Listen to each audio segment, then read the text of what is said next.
Bonjour à toutes et à tous. Dans cette vidéo, nous allons voir quelque chose d'extrêmement important en physique, chimie et en mathématiques.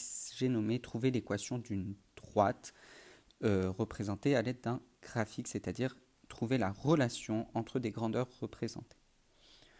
Donc, je vous rappelle que lorsqu'on a une droite qui passe par l'origine entre deux grandeurs, alors ces deux grandeurs sont proportionnelles, c'est-à-dire que l'ordonnée est toujours proportionnelle à l'abscisse.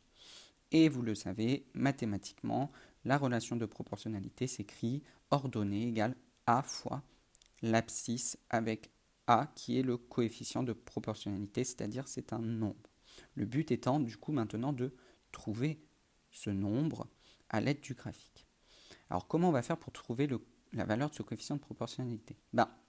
Si je regarde, A en fait c'est égal à ordonnée divisé par abscisse dans la relation écrite.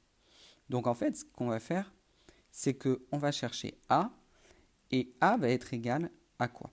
On va prendre deux points de la droite pour nous simplifier la tâche, pour ne pas prendre tous les points. C'est-à-dire on pourrait prendre tous les points et diviser ordonnée par abscisse et faire une moyenne.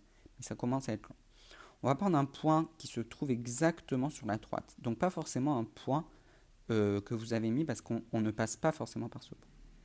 Donc ici par exemple je prends ce point-là d'abscisse 1 et d'ordonnée E5. Et je prends un autre point très éloigné, B.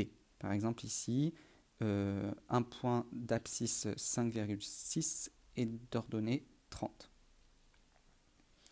Et je vais faire, ici on a l'ordonnée de B que je note YB, ici l'abscisse de B que je note XB, ici l'ordonnée de A que je note YA, et ici l'abscisse de A que je note XA. Bien évidemment, quand on a des vraies relations, on peut noter autrement, mais en maths, vous avez l'habitude de faire comme ça. En fait, A, ce sera toujours pareil. Ça sera YB moins Y de A divisé par XB moins XA. C'est-à-dire que j'ai bien fait ordonnée divisée par abscisse, comme la relation le dit, mais plutôt que de le faire pour chaque point, en fait, je fais une différence entre deux états très loin l'un de l'autre. Alors, chose plus simple, comme point A, je peux prendre le point d'ordonnée 0 et d'abscisse 0, car c'est une droite qui passe par l'origine, donc forcément ma droite passe par le point d'abscisse 0 et d'ordonnée 0. C'est ce que je vais faire dans le calcul suivant.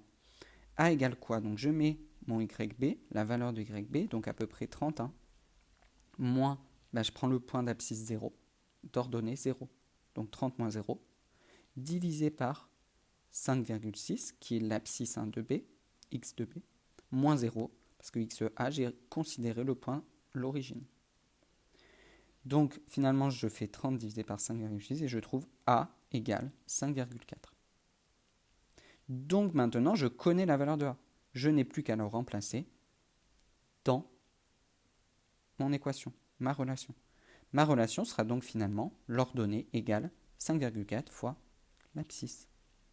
Par exemple, si j'avais tracé l'énergie en fonction de la durée delta t, je pourrais, et que je trouve ce coefficient de proportionnalité, je pourrais écrire E égale 5,4 fois delta t. Tout dépend de ce que je fais en ordonnée en abscisse, mais c'est toujours pareil. C'est-à-dire que pour trouver le coefficient de proportionnalité, j'utilise cette relation. Et je vous conseille de prendre comme point A l'origine, comme ça vous avez moins de calculs à faire. Voilà, j'espère que vous arriverez maintenant à trouver l'équation finale d'une représentation sous forme de droite qui passe par l'origine, car ça va beaucoup vous servir pour la suite de vos études. Et je vous dis à bientôt.